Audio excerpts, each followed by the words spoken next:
बिस्मिल्लाहिर्रहमानिर्रहीम। अस्सलाम वालेकुम student. I am Asif Mumtaz from channel Mumtaz physics.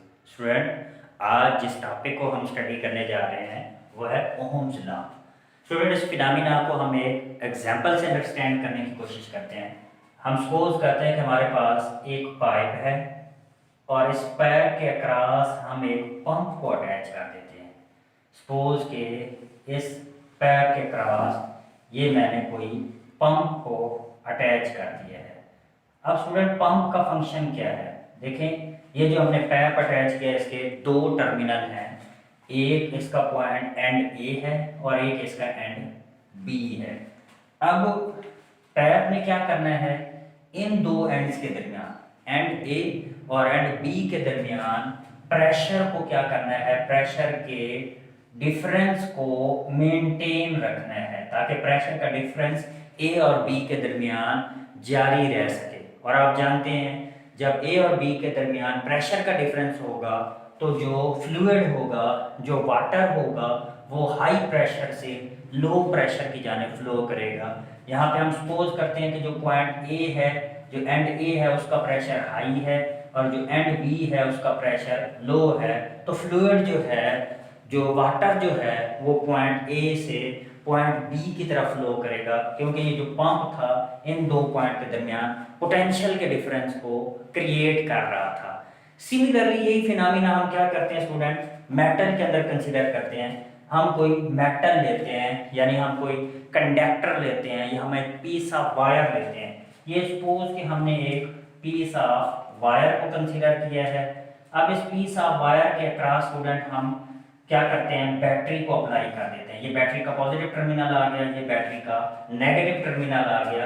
अब बैटरी ने क्या प्रोवाइड करना है स्टूडेंट, इसको पोटेंशियल डिफरेंस V प्रोवाइड करना है।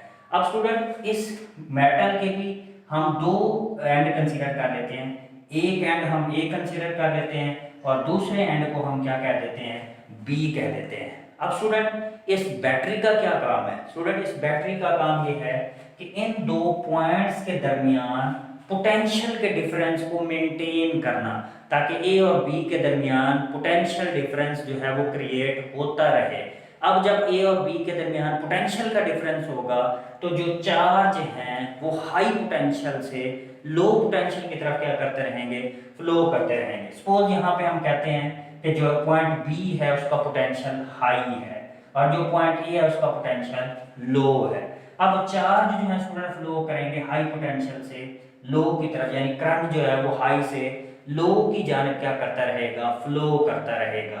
अब स्टूडेंट, यहाँ पे हम दो चीजों के दरमियान रिलेशनशिप यहाँ से हमें नजर आ रहा है, एक करंट का और दूसरा वोल्टेज का। अब अगर हम गौर से देखें, जितना ज्यादा हम यहाँ पे वोल्टेज प्रोवाइड करेंगे उतना ही इस कंडक्टर के अंदर करंट भी फ्लो करेगा। तो इट मीन कि करंट और वोल्टेज क्या है स्टूडेंट, एक दूसरे के डायरेक्टली प्रोपोर्शनल आ रहे हैं। और इस रिलेशनशिप को पहली दफा जो एक्सप्लेन किया वो एक साइंटिस्ट था जॉर्ज सिमन ओम। जॉर्ज सिमन ओम ने एक फंडामेंटल लॉ को एक्सप्लेन किया जो दो चीजों के दरमियान था, करंट और वोल्टेज के दरमियान रिलेशनशिप को क्या कर रहा था, एक्सप्लेन कर रहा था। तो स्टूडेंट, जॉर्ज सिमन ओम्स के मुताबिक इस लॉ की जो स्टेटमेंट है वो हम देख लेते हैं। अब जॉर्ज सिमन ओम ने क्या कंसीडर किया स्टूडेंट, एक उसने एक कंडक्टर कंसीडर किया, यानी एक मेटल का एक पीस लिया या एक वायर का एक पीस लिया और इसके क्रॉस उसने बैटरी को अटैच कर दिया, यानी पोटेंशियल प्रोवाइड कर दिया।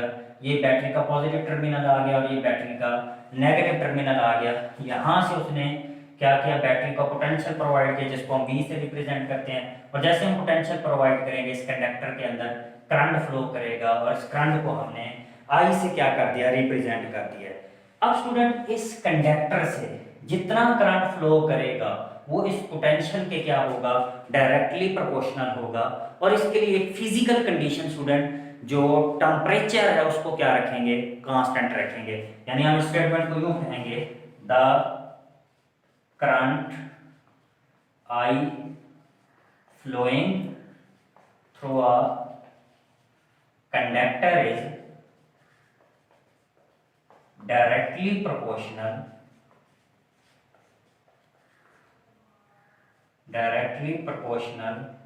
to the potential difference provided across its end and physical state such as temperature remain constant.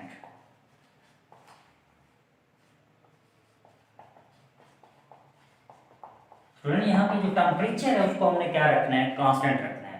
अब अगर स्टूडेंट इसको मैथमेटिकली देखें तो हम इसको यूं लिखेंगे I डायरेक्टली प्रोपोर्शनल V, और जब हम प्रोपोर्शनल को हटाएंगे स्टूडेंट तो इसको हम यूं लिखेंगे I is equal to 1/r into V।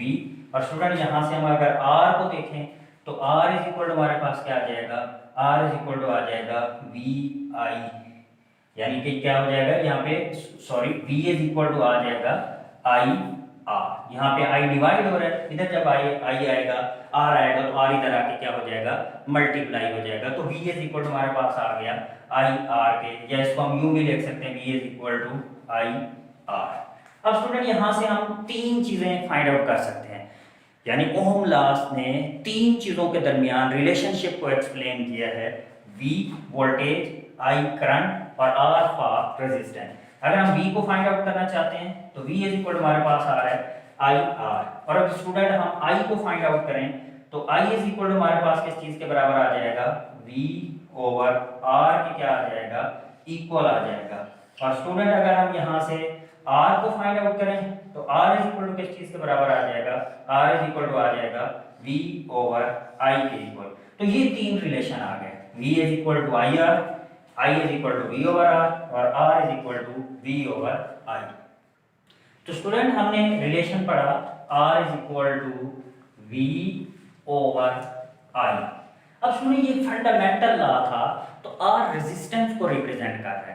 अब रेजिस्टेंस को डिफाइन कर लेते हैं, रेजिस्टेंस क्या है स्टूडेंट। हम जानते हैं कि हमारे पास जो मेटल है, मेटल के अंदर जो एटम्स हैं वो एटम अपनी लेटेस्ट वाइब्रेशन के अंदर, यानी अपनी जगह के ऊपर खड़े हुए वाइब्रेट कर रहे होते हैं। एटम क्या कर रहे हैं, अपनी जगह पे वाइब्रेट कर रहे हैं। और हमने इसके क्रॉस जब बैटरी को अटैच किया तो इसके अंदर आप जानते हैं मेटल में फ्री इलेक्ट्रॉन होते हैं, फ्री इलेक्ट्रॉन मूव कर रहे होते हैं। अब ये जो फ्री इलेक्ट्रॉन है, सपोज के मैं इनको रेड निशान से रिप्रेजेंट कर देता हूँ, ये जो रेड वाले हैं सपोज कि ये क्या है, फ्री इलेक्ट्रॉन है। अब स्टूडेंट हम जैसे ही यहाँ पे पोटेंशियल बढ़ाएंगे तो इन फ्री इलेक्ट्रॉन की जो मोशन है वो भी इंक्रीज होगी। अब जैसे फ्री इलेक्ट्रॉन की स्टूडेंट मोशन होगी तो इनकी जो कोलिजन है इन एटम के साथ वो भी इंक्रीज हो जाएगी। अब जितनी ज्यादा कोलिजन होगी उतनी ज्यादा ये फ्री इलेक्ट्रॉन की क्या करेंगे, अपोजिशन करेंगे।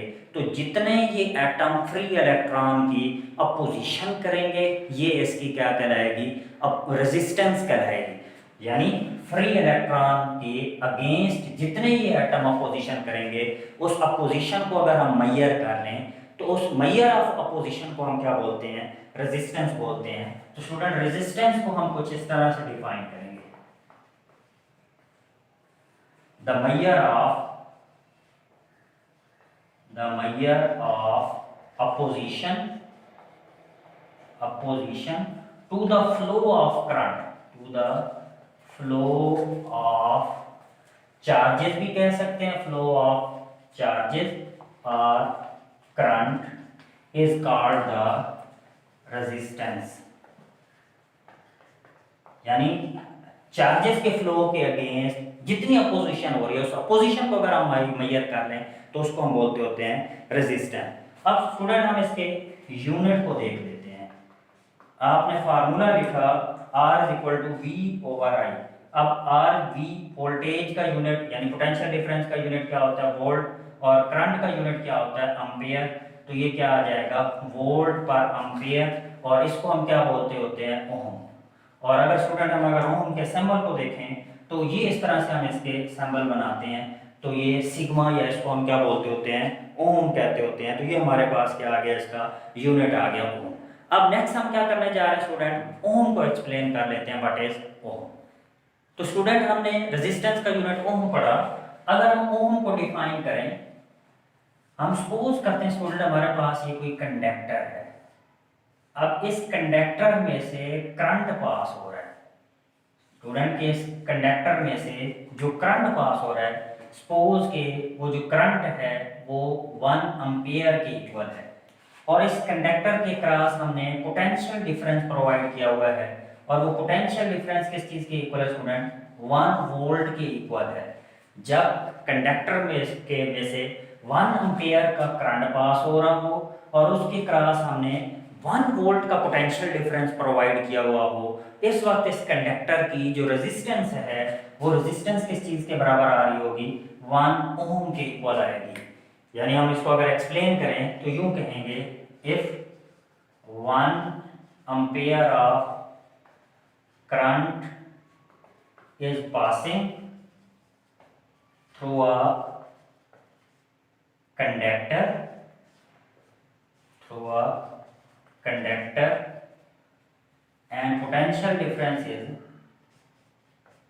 and potential difference across its end is 1 volt, then resistance of this conductor is 1 ohm।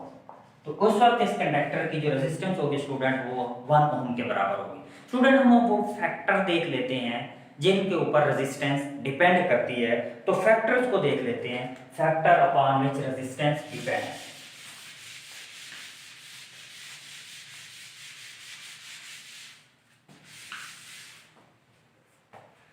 Factors on which resistance depend.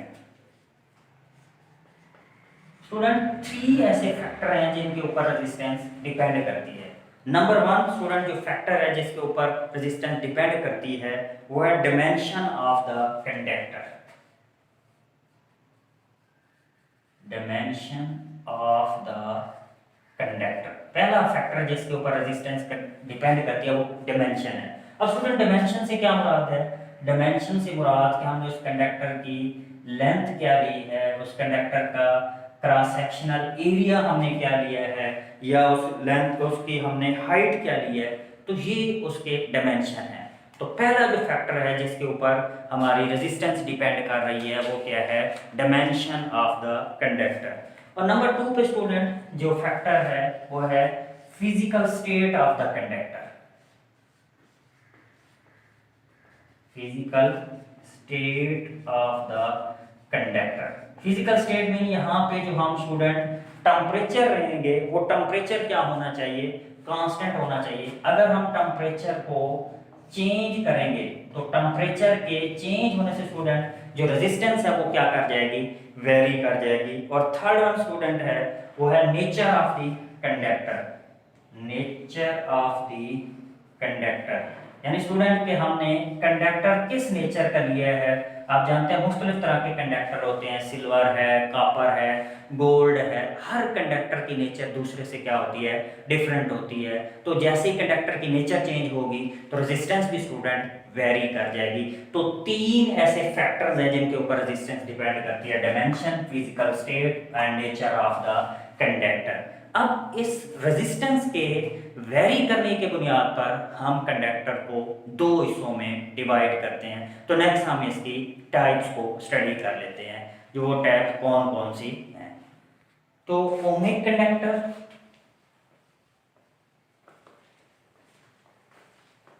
या इसको हम ओमिक डिवाइस भी कहते हैं।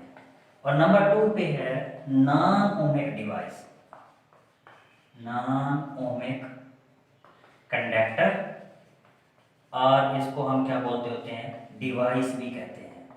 तो 1 बाय 1 इनको एक्सप्लेन करते हैं स्टूडेंट। फर्स्ट ऑफ ऑल हम ओमिक कंडक्टर या ओमिक डिवाइस को देख लेते हैं। स्टूडेंट ओमिक कंडक्टर या ओमिक डिवाइस वो होते हैं जिनके ऊपर ओम्स लॉ जो है वो स्ट्रिक्टली अप्लाई हो सके, दोज कंडक्टर या those device which obey the Ohm law, ऐसी डिवाइस जिनके ऊपर ओम लॉ अप्लाई हो सके, ऐसी डिवाइस को हम क्या बोलते हैं, ओमिक कंडक्टर या ओमिक डिवाइस कहते हैं। स्टूडेंट हम अगर इनका ग्राफ ड्रा करें तो दो चीजों के दरमियान स्टूडेंट हम ग्राफ ड्रा करेंगे, V और I के दरमियान। स्टूडेंट यहाँ पे x एक्सिस पे हम वोल्टेज को लेंगे और यहाँ पे y एक्सिस पे हम करंट को लेंगे। अब ये जो वोल्टेज है स्टूडेंट ये डिपेंडेंट क्वांटिटी है और जो करंट है ये इंडिपेंडेंट क्वांटिटी है। जैसे हम वोल्टेज को चेंज करेंगे उसके साथ करंट भी क्या कर जाएगा, वेरी हो जाएगा। अब स्टूडेंट ओमिक कंडक्टर या ओमिक डिवाइस जिनके ऊपर ओम लॉ अप्लाई हो रहा हो, इनका जो ग्राफ होता है वो स्ट्रेट लाइन होता है, यानी जैसे वोल्टेज को वेरी करेंगे उसके साथ इसका करंट भी क्या कर जाएगा, वेरी कर जाएगा। तो ओमिक कंडक्टर के अंदर ग्राफ स्ट्रेट लाइन आएगा। और अगर हम कंडक्टर की बात करें तो हमारे पास सिल्वर है, कॉपर है, ये सारे क्या कहलाएंगे, ओमिक डिवाइस या ओमिक कंडक्टर कहलाएंगे। नेक्स्ट इसके बाद स्टूडेंट हमने इसकी सेकेंड टाइप पढ़ी थी, नॉन ओमिक डिवाइस या नॉन ओमिक कंडक्टर हमने बात की थी। तो नंबर 2 पे हमारे पास आ गया नॉन ओमिक कंडक्टर, या हमने इसको डिवाइस का नाम दिया था। अब स्टूडेंट ऐसे डिवाइस या ऐसे कंडक्टर जिनके ऊपर ओम लॉ अप्लाई ना हो, not apply the Ohm law, ऐसे डिवाइस जिनके ऊपर ओम लॉ अप्लाई ना हो उसको हम क्या बोलते हैं, नॉन ओमिक डिवाइस। और इनका स्टूडेंट जो ग्राफ है नॉन ओमिक डिवाइस का, वो ग्राफ स्ट्रेट लाइन नहीं होगा, इसका ग्राफ क्या हो जाएगा, बेंड हो जाएगा, या तो अपवर्ड बेंड हो जाएगा या डाउनवर्ड बेंड हो जाएगा। अब स्टूडेंट अगर हम इसकी एग्जांपल्स की बात करें तो दो तरह की एग्जांपल को हम यहाँ पे एक्सप्लेन करेंगे। नंबर 1 हम बल्ब फिलामेंट को, फिलामेंट, और नंबर 2 पे हम यहाँ पे सेमीकंडक्टर डायोड को हम क्या करेंगे, एक्सप्लेन करेंगे। तो दो एग्जांपल को हमने एक्सप्लेन करना है यहाँ पे नॉन ओमिक डिवाइस के अंदर, एक बल्ब फिलामेंट है और नंबर 2 पे सेमीकंडक्टर डायोड है। तो नंबर 1 को हम देख लेते हैं। नंबर 1 हमारे पास है बल्ब फिलामेंट। अब स्टूडेंट अगर बल्ब फिलामेंट की बात करें, इसके अगर हम ग्राफ की बात करें तो यहाँ पे हमने एक्स एक्सिस पे हमने वोल्टेज को ड्रा कर दिया और वाई एक्सिस पे हमने करंट को ड्रा कर दिया। अब शुरू में स्टूडेंट जब हम बल्ब के स्विच को ऑन करते हैं तो करंट की वैल्यू क्या होना शुरू होती है, इंक्रीज होना शुरू होती है और रेजिस्टेंस की वैल्यू लो होती है। शुरू में इसका जो ग्राफ आता है वो स्ट्रेट आता है। अब उसके बाद क्या होता है कि करंट की वैल्यू 0 से मैक्सिमम हो जाती है तो रेजिस्टेंस की वैल्यू भी इंक्रीज हो जाती है। जब रेजिस्टेंस की वैल्यू इंक्रीज होती है तो ये ग्राफ बजाय स्ट्रेट जाने के डाउनवर्ड क्या हो जाता है, बेंड हो जाए। चाहिए तो ये था कि ये ग्राफ जैसे ब्लू लाइन मूव कर रही है इस तरह स्ट्रेट मूव करता है, लेकिन रेजिस्टेंस की वैल्यू इंक्रीज होने की वजह से ये जो ग्राफ है वो डाउनवर्ड क्या हो जाता है, बेंड हो जाता है।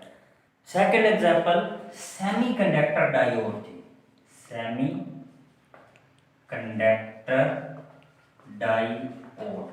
अब स्टूडेंट सेमीकंडक्टर डायोड, इसको ये डिटेल तो हम आगे जाके पढ़ेंगे। सेमीकंडक्टर क्या होते हैं कि इनमें से करंट जो है वो पास हो भी सकता है और नहीं भी हो सकता है, ये डिपेंड करेगा टेम्परेचर के ऊपर। जब टेम्परेचर इंक्रीज होगा तो सेमीकंडक्टर के अंदर जो कोवलेंट बॉन्ड होते हैं वो ब्रेकअप होते हैं। कोवलेंट बॉन्ड के ब्रेकअप होने की वजह से फ्री इलेक्ट्रॉन इंक्रीज होते हैं और फ्री इलेक्ट्रॉन इंक्रीज होने की वजह से जो रेजिस्टेंस वो करंट इंक्रीज होता है और करंट इंक्रीज होने की वजह से रेजिस्टेंस इंक्रीज होती है।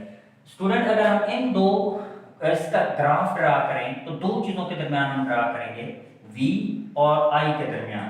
यहाँ पे हमने x एक्सिस पे वोल्टेज को लिया है और यहाँ पे y एक्सिस के ऊपर हमने करंट को लिया है। अब स्टूडेंट अगर हम इसका ग्राफ देखें, इसका ग्राफ जो है वो शुरू में स्ट्रेट लाइन होता है, फिर उसके बाद जैसे ही कोवलेंट बॉन्ड ब्रेकअप होते हैं फ्री इलेक्ट्रॉन की अमाउंट इंक्रीज होती है और इन फ्लो ऑफ फ्री इलेक्ट्रॉन की वजह से करंट फ्लो करता है। तो जो करंट है वो अचानक से क्या कर जाता है स्टूडेंट, शूट कर जाता है, जिसको हम नी करंट बोलते हैं। चाहिए तो ये था कि ये ग्राफ ऐसे स्ट्रेट मूव करता, बजाय ये ग्राफ स्ट्रेट मूव करने के अपवर्ड क्या हो जाता है, बेंड हो जाता है। अब अपवर्ड बेंड होने से क्या मुराद है कि जो करंट है उसकी वैल्यू मैक्सिमम हो गई है। स्टूडेंट्स, सेमीकंडक्टर के अंदर कोवलेंट बॉन्ड ब्रेकअप होने की वजह से फ्री इलेक्ट्रॉन की अमाउंट बढ़ती है, फ्री इलेक्ट्रॉन की मोशन की वजह से करंट इंक्रीज होता है। इस वजह से ये ग्राफ जो है बजाय स्ट्रेट जाने के अपवर्ड करंट की तरफ क्या हो जाता है, बेंड हो जाता है। स्टूडेंट, आप इस टॉपिक को रिपीटेडली सुने। अगर आपको कोई प्रॉब्लम आ रहा है तो कमेंट बॉक्स में आप कमेंट कर सकते हैं। अगर आपको हमारी वीडियोस अच्छी लग रही हो तो आप हमारे चैनल को सब्सक्राइब करें, हमारी वीडियोस को लाइक करें और शेयर करें।